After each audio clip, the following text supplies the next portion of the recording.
Course 6 के unit 2 से लिंग की समानता की शिक्षा में धर्म की भूमिका मैं इस पर स्पष्ट करना चाहूँगा। धर्म की महत्ता प्राचीन काल से आ रही है। अदृश्य शक्तियाँ मनुष्य की सहायता करने वाले प्राकृतिक उपादानों जीव जंतुओं को धर्म का संबंध प्राचीन काल से देखा जा रहा है। धर्म तथा शिक्षा का संबंध इस प्रकार अर्वाचीन न होकर प्राचीन है। धर्म का प्रभाव प्रत्यक्ष और अप्रत्यक्ष रूप से अधिक रहा है। धर्म कभी आचरण, कभी व्यवहार की पद्धति, कभी मान्यताओं के रूप में उद्भासित होता है। धर्म तथा शिक्षा में गहरा संबंध देखा जाता है। धर्म को हम शाब्दिक अर्थ में इस तरह समझ सकते हैं कि धर्म संस्कृत भाषा के ध्री धातु से उत्पन्न हुआ, जिसका तात्पर्य होता है धारण करना, बनाए रखना, पुष्ट करना। धर्म हेतु आंग्ल भाषा के रिलीजन शब्द का प्रयोग किया गया, जो लैटिन के 2 शब्दों से मिलकर बना है, री और लेंगर। री री, लेंगर LEGERE, लेंगर। इसका अर्थ होता है संबंध स्थापित करना। इस प्रकार रिलीजन से तात्पर्य है ईश्वर के साथ संबंध स्थापित करना। उसके बाद संकुचित अर्थ में भी मैं इसको देख सकता हूँ, किसी धर्म विशेष की प्रति श्रद्धा, जिसमें धर्म की बाह्य तत्वों जैसे उदाहरण स्वरूप टीका लगाना, माला फेरना, नमाज पढ़ना, रोजा रखना, गिरजाघर एवं गुरुद्वारे इत्यादि रूप में जाना जाता है। वास्तविक रूप में धर्म मानवता की सेवा, समाज की सेवा, चराचर प्राणियों के प्रति प्रेम का भाव उत्पन्न करना ही वास्तविक धर्म कहा गया है। धर्म को परिभाषित करते हुए विभिन्न विद्वानों ने इस प्रकार अपने विचार व्यक्त किए, जिसमें सर्वप्रथम कांट महोदय ने कहा कि धर्म का सार मूल्यों के धारण करने में विश्वास को कहते हैं। यानी उनका कहना था कि धर्म का मूल तत्व को यदि हम धारण करके अपने विश्वास रूपी ज्ञान को आत्मसात करते हैं, तो वही वास्तविक धर्म होता है।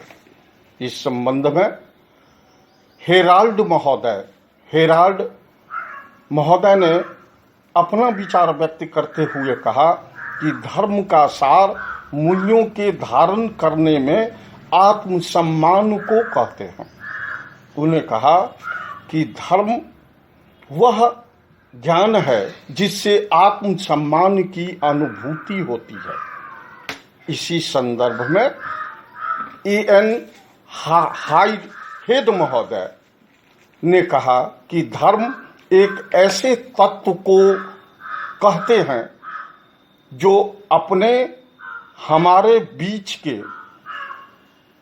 ज्ञान को आगे पीछे और बाहर को दर्शाता है, आगे पीछे और बाहरी तत्वों को दर्शाता है।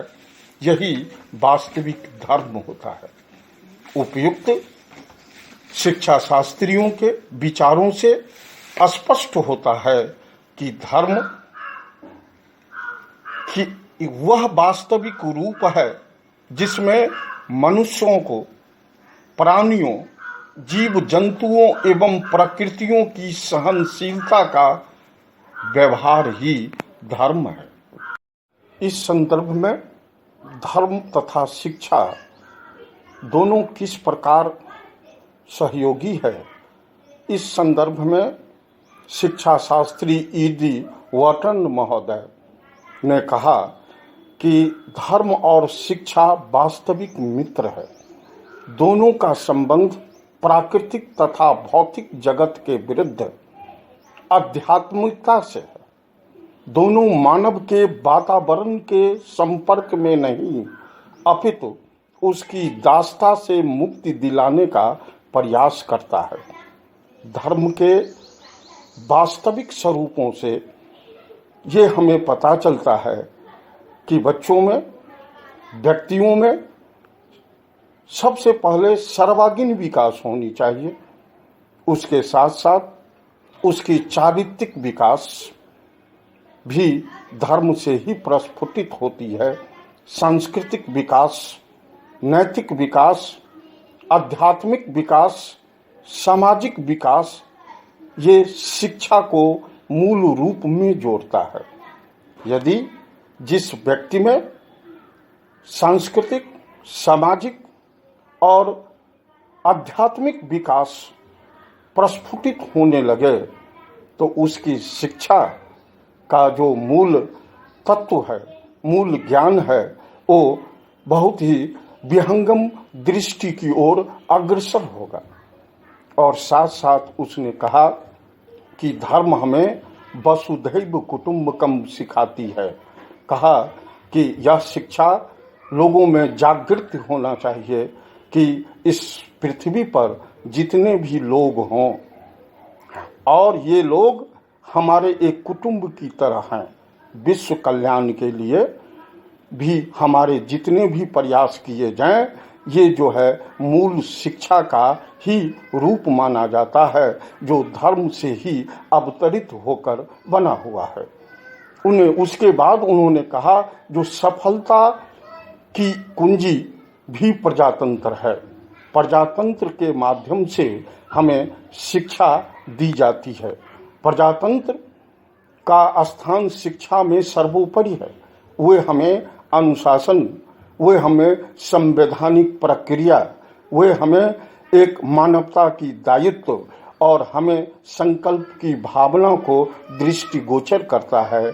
इसलिए धर्म हमें प्रजातंत्र की शिक्षा की ओर भी अग्रसर करता है। और साथ साथ उन्होंने कहा कि शांति सद्भाव की शिक्षा, जो कि शांति शिक्षा हमारे लिए बहुत ही महत्वपूर्ण माना जाता है, जो कि आप अपने कोर्स में, कोर्स 2 में भी पढ़े होंगे कि शांति के लिए शिक्षा क्यों जरूरी है। तो इसके लिए इन्होंने दिया कि धर्म भी वही बात को दोहराता है कि धर्म वहाँ स्थापित होगा जहाँ पर शांति मिलेगी। और शांति का तात्पर्य यहाँ यह है कि भाईचारा की भावना, सर्वधर्म की स्थापना, सत्य की विकास। सत्य वह साधन है जो हमें धर्म की ओर ले जाता है। धर्म में चाहे वह कोई भी धर्म क्यों ना हो, इस्लाम धर्म, हिंदू धर्म, जैन धर्म, बौद्ध धर्म, सनातन धर्म, ये सभी धर्म में सत्य की ओर हमें अग्रसर करने का रास्ता दृष्टिगोचर कराता है। इसलिए बच्चों, सत्य की माध्यम से हमें जो शिक्षा मिलती है वह जो है धर्म की ओर अग्रसर करता है। इसलिए पाखंडियों जीवन से हटकर हमें आत्म विश्वास के साथ धर्म की प्रादुर्भाव करें तो वही वास्तविक धर्म होता है जो हमें ज्ञान की ओर विकसित करता है। इसीलिए इन्होंने कहा कि शिक्षा और धर्म में दोनों परस्पर एक दूसरे के पूरक है।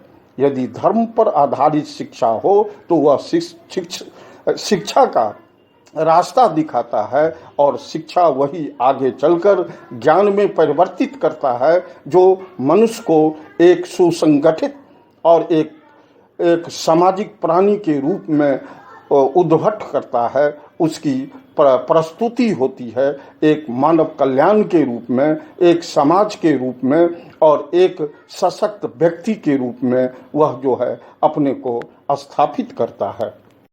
इस संदर्भ में धर्म तथा शिक्षा दोनों किस प्रकार सहयोगी है, इस संदर्भ में शिक्षा शास्त्री ईडी वॉटन महोदय ने कहा कि धर्म और शिक्षा वास्तविक मित्र है। दोनों का संबंध प्राकृतिक तथा भौतिक जगत के विरुद्ध आध्यात्मिकता से है। दोनों मानव के वातावरण के संपर्क में नहीं, अपितु उसकी दास्ता से मुक्ति दिलाने का प्रयास करता है। धर्म के वास्तविक स्वरूपों से ये हमें पता चलता है कि बच्चों में, व्यक्तियों में सबसे पहले सर्वांगीण विकास होनी चाहिए। उसके साथ साथ उसकी चारित्रिक विकास भी धर्म से ही प्रस्फुटित होती है। सांस्कृतिक विकास, नैतिक विकास, आध्यात्मिक विकास, सामाजिक विकास, ये शिक्षा को मूल रूप में जोड़ता है। यदि जिस व्यक्ति में सांस्कृतिक, सामाजिक और आध्यात्मिक विकास प्रस्फुटित होने लगे तो उसकी शिक्षा का जो मूल तत्व है, मूल ज्ञान है, वो बहुत ही विहंगम दृष्टि की ओर अग्रसर होगा।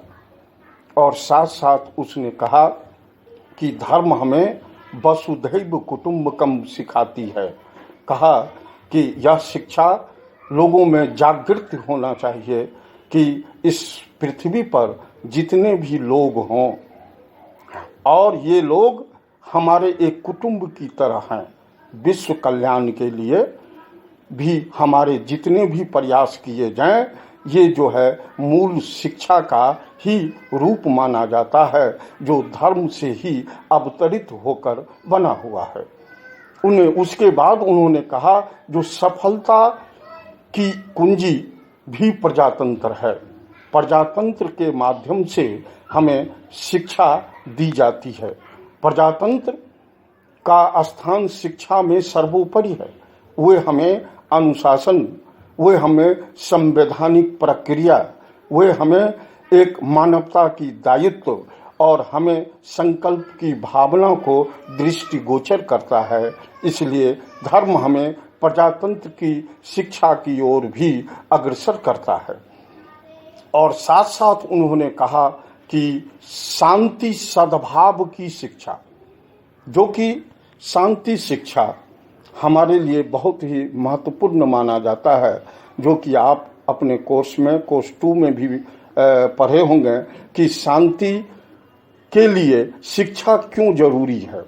तो इसके लिए इन्होंने दिया कि धर्म भी वही बात को दोहराता है कि धर्म वहाँ स्थापित होगा जहाँ पर शांति मिलेगी।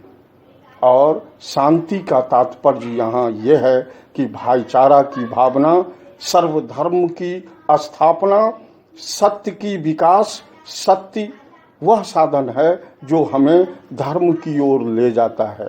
धर्म में चाहे वह कोई भी धर्म क्यों ना हो, इस्लाम धर्म, हिंदू धर्म, जैन धर्म, बौद्ध धर्म, सनातन धर्म, ये सभी धर्म में सत्य की ओर हमें अग्रसर करने का रास्ता दृष्टिगोचर कराता है।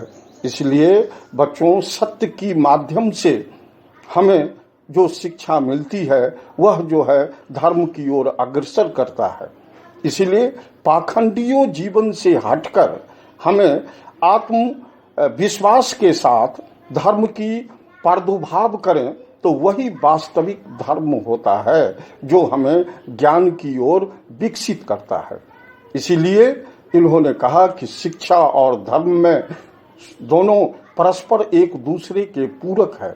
यदि धर्म पर आधारित शिक्षा हो तो वह शिक्षा का रास्ता दिखाता है और शिक्षा वही आगे चलकर ज्ञान में परिवर्तित करता है, जो मनुष्य को एक सुसंगठित और एक सामाजिक प्राणी के रूप में उद्भट करता है। उसकी प्रस्तुति होती है एक मानव कल्याण के रूप में, एक समाज के रूप में और एक सशक्त व्यक्ति के रूप में वह जो है अपने को स्थापित करता है। अंत में निष्कर्ष के तौर पर कहा जा सकता है कि धर्म शिक्षा का प्रभावी अभिकरण है।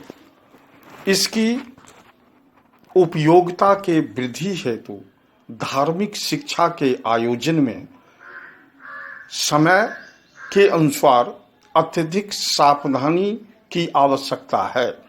पाठ्यक्रम, शिक्षण विधियां, अनुशासन, विद्यालय, वातावरण, शिक्षार्थी तथा शिक्षक, इन सभी को धार्मिक शिक्षा के उद्देश्यों के अनुरूप निर्मित तथा प्रशिक्षित किया जाना अति आवश्यक है। ऐसा इसलिए कहा गया कि प्राचीन काल से भी धर्म की भूमिका प्रभावी रही है। धर्म व्यक्ति के आचरण तथा व्यवहार को नियंत्रित करता है एवं समानता लाता है और असमानता से दूर करता है। धर्म अपने मूल तत्वों की प्राप्ति हेतु जितना अधिक प्रयास किया जाता है, उतना ही समर्पण की भावना उस व्यक्ति में जागृति होती है। सभी मनुष्य की एक ही परम पिता के संतान है। सभी मनुष्य का एक ही विधि विधाता है और केवल उनकी शाखाएं, उनकी रास्ताएं अलग है। और सभी धर्म यही कहता है कि आप ज्ञान का परिमार्जित करें, ज्ञान का अनुसरण करें, ज्ञान का प्रचार प्रसार करें और इसे शिक्षा के माध्यम से एक मूल स्वरूप को बनाकर लोगों में जागृति की भावना को विकास करें।